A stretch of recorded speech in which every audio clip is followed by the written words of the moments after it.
Yo, what's up, guys? I'm with today, guys, with one breakout player from every Western Conference NBA team entering the 2025-2026 NBA season. So, part one was 2 weeks ago. I uploaded the breakout player from each Eastern Conference team.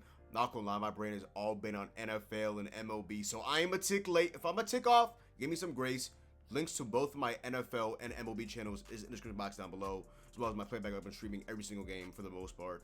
But yapping aside, let's go ahead and get to this list. By the way, if you're wondering how I do the order, it's by standings last season. So we're gonna start off with the Thunder. Last team is gonna be the Jazz. But yapping aside, this video is sponsored by PrizePicks. PrizePicks is a daily fantasy sports app where you can win money by just choosing more or less on each projection, ranging from sports like the NFL to the MLB to the NBA to so much more, including esports and over 100 different sports and leagues. Now, no users, you can use my sign-up code, your boy John, YABOYYJOHN, and win $50 by just placing a $5 entry regardless if you win or lose that entry. Thank you to PrizePicks for sponsoring this video. Let's get into the video. So starting off, at number one, I have the Oklahoma City Thunder, and my breakout player for the Thunder is Cason Wallace, aka Queso, NBA champion this season. Just a tenacious defender, just a guy that's wise beyond his years, a guy that if he has another leap shooting wise can be one of the better 3-and-D players in his league, kind of a la Alex Caruso. He did take a step back shooting wise last season, but defensively I think he had his best season in the second season in the NBA. Will he start alongside SGA? Will it be Alex Caruso? We really don't know. At points last season, it was Isaiah Joe, but he definitely stepped up when Isaiah Joe struggled with his shot in the postseason and struggled defensively. I think of Cason Wallace is, at the end of the day, you always have his defense. So when his shot isn't always falling, he obviously still has something to hold, to fall back on. His ability to get to the rim, and like I mentioned, just being an absolute pest. Cason Wallace is just straight up an absolute dog. My breakup player for the Houston Rockets is Reed Sheppard, who I saw that tweet. What's it called? Randomly woke up. What's it called? Extra. Important at work today. Reed Sheppard definitely now has an insane bump with the unfortunate news of Fred VanVleet tearing his ACL. He is now going to be what you assume maybe the 6th, 7th man.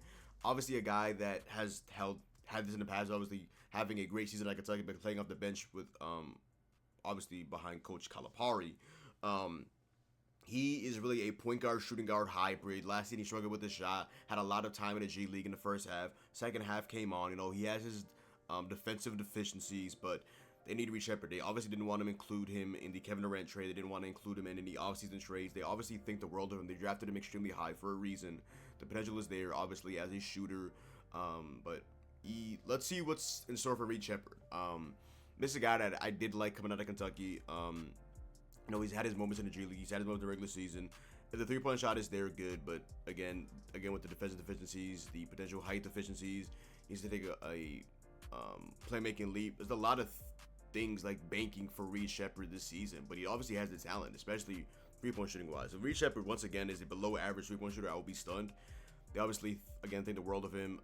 This is actually a big time opportunity for Reed Sheppard. Unfortunately, it had to be Fred VanVleet going down, but his ability to shoot the basketball and just provide them with a potential spark off the bench, which they will gradually need now.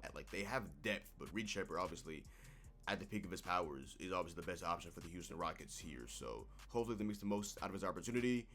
And the three-point shot, man. It's going to come down to a three-point shot. It's going to come down to a three-point shot, playmaking, and if he's not an absolute zero on defense. But yeah.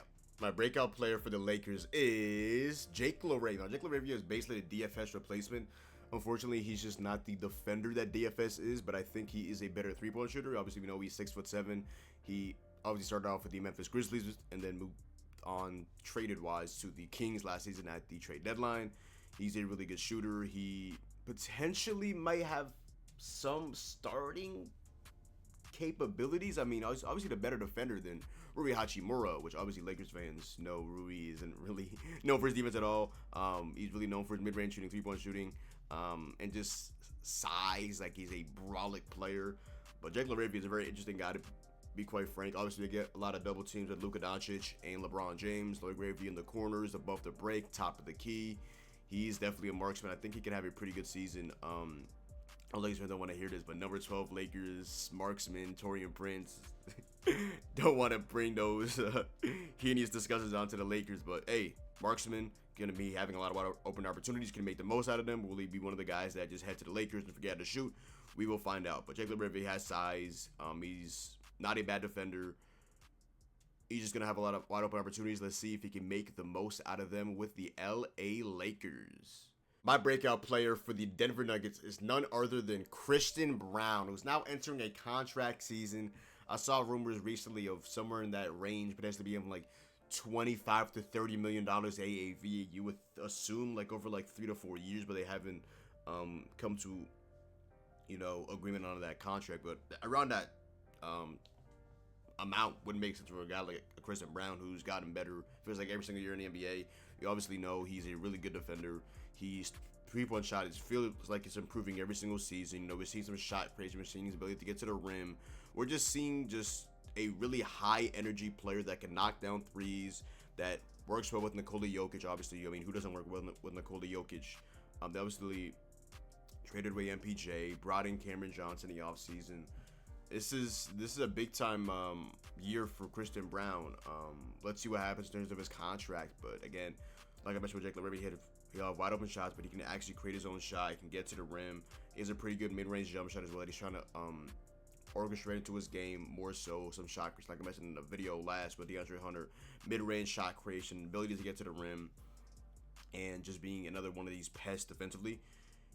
Hey, we'll see what's in store for Christian Braun. Definitely a guy I'm a fan of. I would love for one of my teams to go out and sign Christian Braun if Christian Braun was a free agent. So, yeah, let's see what happens in terms of that. But player-wise, yeah, Christian Braun is an absolute dog. My breakout player for the LA Clippers is John Collins, who was traded away in the offseason. Norman Powell trade with the Utah Jazz, Miami Heat, and obviously the LA Clippers. On the Collins, will he come off the bench? I don't know. John Collins, obviously we know he's value tanked a couple years ago. The Hawks really had a salary dump him. He had his highs with the Hawks, with Trae Young, with the lobs, the dunk contest, this, that, and the third. But John Collins over the last couple of seasons, especially last season, he actually had a really good season. He was at worst a league average three-point shooter. He was a really good rebounder. He has defensive tools, and obviously we know he's still that high flyer, can get up. At points he was playing power forward center last year when Walker Kessler was out, starting at power forward, and at points I think had some spurts at the very minimum at small forward as well. So a very versatile player. James Harden's going to love him, throwing up lobs to him. We know James Harden's one of the best playmakers in basketball. Now you add John Collins up to that, and especially if he can become like a mid three-point shooter, teams will have to respect him somewhat from three. And we obviously know he's a high flyer. So, hey, definitely an interesting chess piece for the Clippers. Obviously, we know they just signed Bradley Beal as well. It's kind of, adding some new blood to the Clippers. So, we'll see what all transpire. But John Collins should have a good season down there with the Clippers. He's definitely an underrated guy nowadays, for sure. I know a lot of people weren't watching Jazz games. I was up late night watching those games. And John Collins, man, not a bad player at all. My breakout player for the Minnesota Timberwolves is Rob Dillingham, a guy that barely got clocked last season, but they obviously like him as they traded away a first-round pick to the Spurs to trade up to get him last season. Barely gave him any clock. Played Mike Conley at point guard. At points played DiVincenzo. At points played Anthony Edwards. It just wasn't Rob Dillingham's season last year, but it should be this year, right? I mean, Mike Conley's only getting older by the year, by the day. He's obviously an intriguing player. We obviously know he has a lot of talent offensively. It's just going to come down to playmaking. It's going to come down to defense with a lot of these young players, like I mentioned earlier with Reed Shepherd. But obviously the talent is evident offensively with Rob Dillingham. He's a very shifty player. He's very, very intriguing. There's some height deficiencies potentially, but regardless, it's time to see Rob Dillingham rock out. Obviously, you like him enough to trade a future first-round pick to go ahead and acquire him. So it's not really now or never for Rob Dillingham, but it's a big time season to see what he really is talking about. And I'm a fan of Rob Dillingham. I liked watching him out of Kentucky, and I'm very intrigued to see what happens if he gets a sizable role this season with the Minnesota Timberwolves. All right, so my breakout player for the Golden State Warriors is Brandon Podziemski, a very confident player. I saw his quote recently. He said, The Warriors gotta leave something with somebody like it's kind of insinuating that you must become the franchise player and that they leave the keys with somebody. I'm just like, pause, relax. And then he's talking about, oh, I want to make the Olympic team. Like, pause, relax, brother, man. Holy shit. But yeah, I mean, there's not really a lot of options for the Golden State Warriors. Not a bash pause, but obviously he struggled in the first half. Last year, the Warriors fans were bashing him. And then I think he had something with, was it like his vision or something like that? Just dizziness or something like that. And then the second half, he really took off. He had his moments in the postseason against the Houston Rockets. Very intriguing player because he's a very underrated playmaker. He can get to the rim. He has a nice floater, nice lefty. Obviously, we know most of his game comes from shooting the basketball, but he has some like twitchiness, some shot creation in his bag. Again, ability to get to the rim, the mid-range shot, just to be off balance, but still knock shots down. He's a very polarizing, intriguing player for sure. That's how you can really describe Brandon Pajemski, and you know he will probably be the third option behind Stephen Curry and Jimmy Butler, and they still have Draymond Green, and they got Anthony Melton, and they got Seth Curry, and they got Al Horford. So it's going to be definitely intriguing to see the Golden State Warriors. But I think, the only really option here really is Brandon Pajemski. I mean, I'm not really a big committing guy. I just don't think his IQ is all the way there, like intellectually wise. He's a pure slasher. He's gotten better as a shooter. We saw down the stretch, mid-range shooting wise. But we'll see how that all transpires. My pick is definitely Brandon Pajemski. My breakout player for the Memphis Grizzlies is a very intriguing option, and it is G.G. Jackson. Obviously, he missed the first 3 months of last season with a fifth metatarsal in his foot. Wasn't able to get the footing. Not a joke at all. He just really had a down season, shooting wise, and then in and out of the lineup, in and out of rotation, and then missed a playoff game due to personal reasons. Hopefully, he is a-okay. There's a lot of competition, at the small forward position. It's, they traded away Desmond Bane at the 2, and at point 2 he's playing the 3. But it's like they traded Desmond Bane, and got KCP, and then they still have Jalen Wells, who finished top 5 rookie of the year, and they drafted Cedric Howard. So it's like a lot of these guys kind of like mouths to feed. You have Santi Adam was more of a power forward, but can play the small forward. So it's like G.G. Jackson, my brother in Christ, like.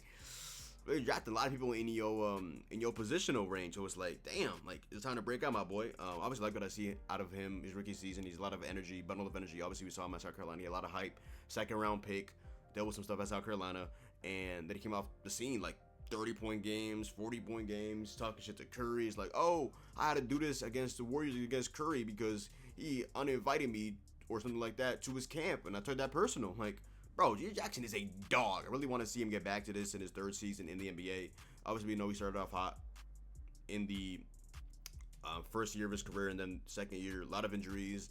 Just wasn't ever able to reach those heights that he reached in his rookie season. Hopefully, he can bounce back. A lot of competition, but I believe in G.G. Jackson. He's really athletic, can get to the rim, especially if his 3-point shot is falling. The mid-range jump shot, has the defensive tools. Just a very, very young player that I definitely have a lot of high hopes for still, even after a sophomore slump last season. My breakout player for the Sacramento Kings is Keon Ellis, who I assume will be starting at the 2 when Malik Monk coming off the bench, and at the 1 being Dennis Schroeder. I was seeing a lot of rumblings of Russell Westbrook going there, but even if I don't see him starting, I do see Keon Ellis starting, and Keon Ellis is a very underrated player, especially defensively. Keon Ellis is an absolute pest. Definitely a lot of, comparisons between the two mentioned earlier at the beginning of the video. Case and Wallace, just an absolute defensive pest. He's a very intriguing player. He's getting better at shooting wise every single season. He has really good size to him as well.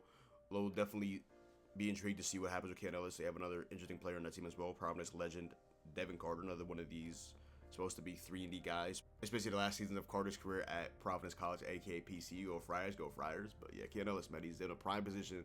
Starting shooting guard for the Kings. Can he make the most out of his opportunity? Can he become an even better 3-point shooter and still be that good of a defender, if not a better defender now, and creep himself into that 3-and-D role comfortably? And we know the NBA loves themselves some 3-and-D players. So very intrigued to watch Keon Ellis. Obviously, Mike Brown at points had him in and out of rotation. At points he was starting. At points he wasn't getting any minutes. So hopefully Doug Christie can give Keon Ellis a lot of clock, and let's see what transpires with that boy Keon Ellis. My breakout player for the Dallas Mavericks is Max Christie. Now, Max Christie has been a very intriguing talking point for the last couple of seasons. Obviously, first again judged by the Lakers. Oh, this facial feature symmetry, Kobe Bryant, and then having his ups and downs, getting that 3-year contract with the Lakers and really breaking out. And then randomly getting traded in the Luka Doncic trade along with Anthony Davis. Like, what the actual fuck? And then he went on a tirade. He went on a really good run. And then he struggled at the end of the season. Max Christie, man. But I'm not gonna lie, when he first got into the scene, man, oh my god, dude. The things I saw, the Lakers just traded the Knicks, SGA. Like, and y'all pumped the break. Max Christie is a damn good ball player, especially shooting wise. Obviously, he came on strong with the Lakers initially because of his defense. The defense is there. 3-point shooting is there. And now we're seeing some shot creation in the mid-range shot. He's trying to develop a little floater at the rim, too. Max Christie, man. Definitely a good ball player for sure. Cannot wait to see what happens with him this season. Will he be starting for the Mavericks? Will he be coming off the bench? We'll see what Jason Kidd's plan is at the end of the day. Like yesterday, they're starting Cooper Flag at the 1. Like, damn. So much going on. PJ Washington at the 3, at the 4. AD at the 5. Lively, maybe a healthy Gafford. Like, dude, it's so much going on. Hopefully, there's enough room for my boy Max Christie. But we'll see how this all goes along. My breakout player for the Phoenix Suns is Mark Williams. Newly acquired center, was actually traded twice in the last, at least under like 9 months. Obviously traded away in that Don Connect trade with the Lakers. And the Hornets obviously receiving Don Connect, and then it got rescinded after the physical got filled by Mark Williams.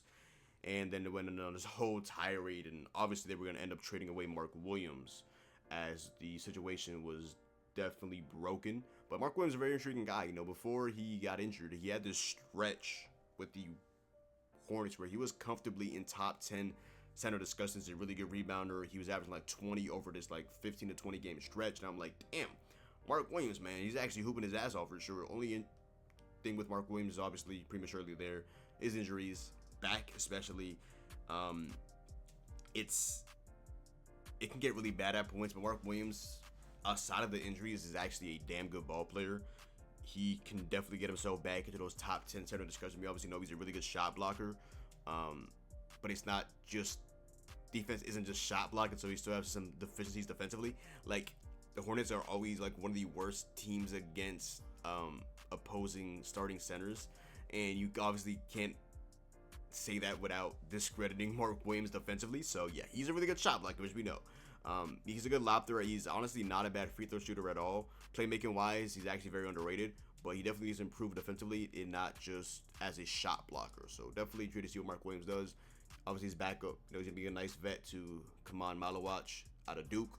So we'll see what happens in terms of all of that. But very intrigued to see Mark Williams. You know, probably getting a lot of lobs from Devin Booker, and definitely be intrigued to see what happens in the valley down there with Mark Williams and the Phoenix Suns. My breakout player for the Portland Trail Blazers is Shaedon Sharpe, a guy that is indeed on my agenda. But if I saw somebody tweet the Blazers particular roster, like, oh, somebody's like, oh, Shaedon Sharpe starting. Like, hello? Shaedon Sharpe is arguably the best scorer on the Portland Trail Blazers. Maybe if you want to give the... I'll give this to Danny Alfie. My fault, Danny. My fault, Danny. My fault. I'm just super high on Shaedon Sharpe. Obviously, you know, he played 0 games at Kentucky. Unfortunately, he got injured. I was talking about him yesterday randomly. I think it was somebody that played like 1 game. Oh, it was JCM, aka Bill of the Commanders. He played 1 game at Arizona and got drafted in the 7th round. Well, Shaedon Sharpe played 0 games and got drafted like top 5. That's just how talented Shaedon Sharpe is. But Shaedon Sharpe is on my agenda, but I will have to admit that Shaedon Sharpe doesn't have a single efficient season by shooting percentage in his entire NBA career. He's freaky athletic, especially the 3-point shot is falling. Obviously, you know, the shot creation is there. He can get to the rim. He has a good mid-range jump shot. 3-point shot is a work in progress for that boy, Shaedon Sharpe. Very intrigued to see what happens with him this season. A guy in the Blazers I'm actually really high on.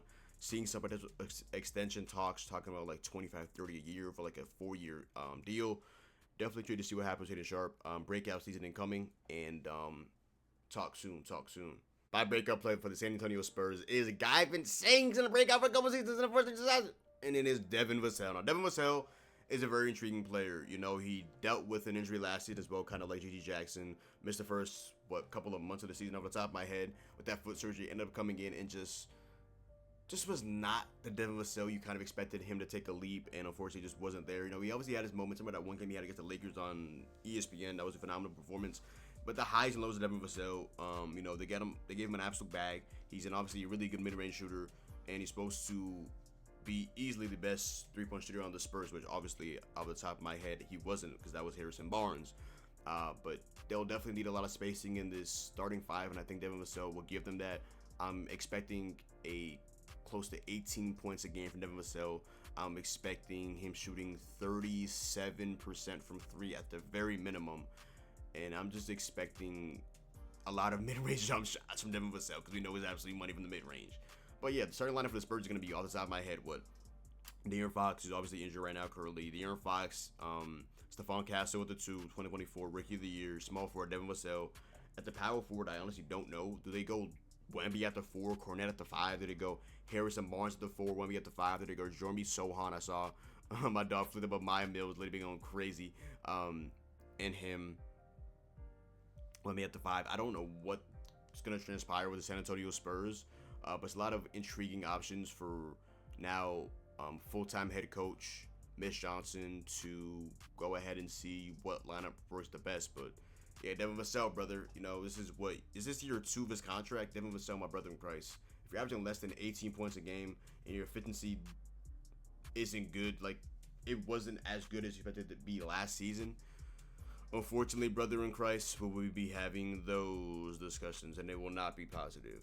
But yeah, my breakout player for the Pelicans is low-key one of my favorite players in the league, very, very quietly. It is Trey Murphy III. Now, I am cheating because he technically broke out last season, but story of Trey Murphy III's career, unfortunately, it ended abruptly because of a season-ending injury. Once, again, either he starts off the season injured, or he comes into the season healthy and then goes down mid-season. So, Trey Murphy III, please stay on the court. Obviously, we know we had a lot of clock last season when he was healthy. No Zion Williamson, DeJounte Murray was out for an extended amount of time.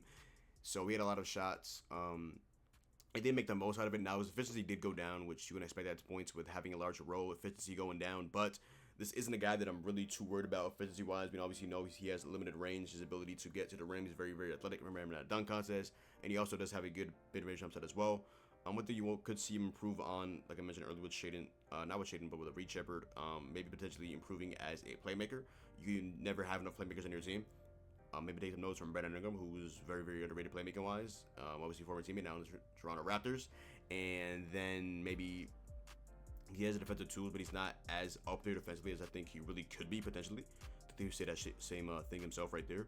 But Trey Murphy III, man, I think the world of this guy. I think this guy can average like 24 points a game in this league.